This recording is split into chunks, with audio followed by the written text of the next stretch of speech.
My name is Marlo, and today I'm going to be sharing with you some of my favorite village building ideas, specifically some small decorations that will really add some life into the town you are building.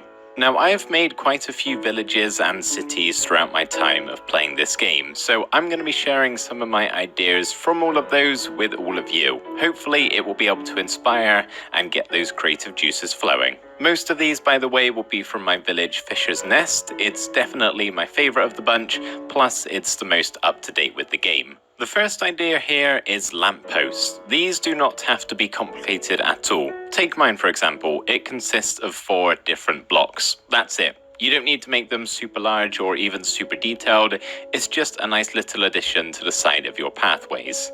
Next up, we have carts. These can come in all different shapes and sizes, from the smallest that just carry a chest or two, all the way up to something as big as a wagon. This really makes the village seem lively, even if you don't have any villagers to use them. You can also have some stacks of crates in certain areas. This is my custom crate texture, which isn't in the vanilla game, but you can use barrels, note blocks, beehives, basically whatever you think could pass off as some storage.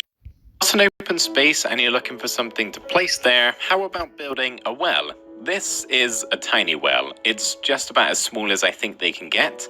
I actually first saw this design from Fwip, by the way. But if your area is a bit larger, you can always build a slightly larger well.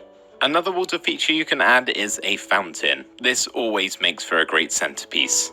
You may have already had the idea to build a garden in your village, but if you're looking for some ideas of what to build inside of the garden itself, well, I've got you covered. Here is my very small garden in Fisher's Nest. We have a gazebo, several plant pots and flower beds, a picnic table, a picnic blanket, and even a tree swing. Now, if you don't want your villagers swinging whilst they sit, a bench will do just fine. If you have a school inside of your village, it could be a cool idea to build a playground nearby for the children to use. I'm not sure if this exactly counts, but something I did quite a bit in this village was add these walls in. I think they do a great job at making the village seem more close-quartered, which is a feeling I love when walking around this place. Behind one of these walls, I have a flower garden. Nothing special, just a handful of flowers planted down. It gives a nice pop of color.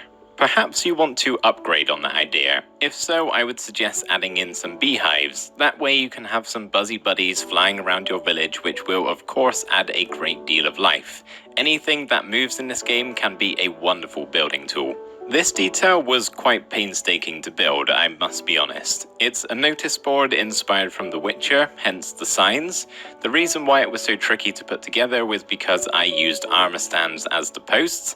They can be very fiddly to move around sometimes, but of course you don't have to use armor stands. If you make it a bit bulkier, you can just use fences, for instance. Here we have a newspaper stand for the newspaper boy. I've got it in a busy part of town, as of course he's trying to sell as many papers as possible, so keep that in mind when choosing the placement of this one. The busy part of the village I'm referring to is actually my market. This is one of the larger ideas today, but I do think it's a really nice addition to make. You could even just build 2 or 3 stalls to make a mini market of sorts. Another small build I have in the market is this painter's easel. I love this. It's easily one of my favorite small details I've made.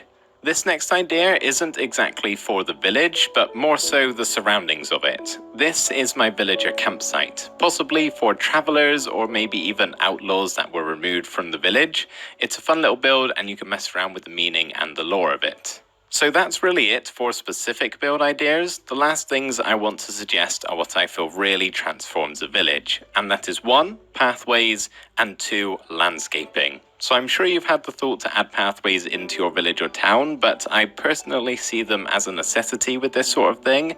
So if you haven't built any, maybe give it a go. Mess around with some different blocks that you think work well together and see what type of pathway you can make. The second thing, as I said, is landscaping. So trees, bushes, ponds, waterfalls, even just growing some tall grass and flowers with bone meal. It can really improve the overall look of your village.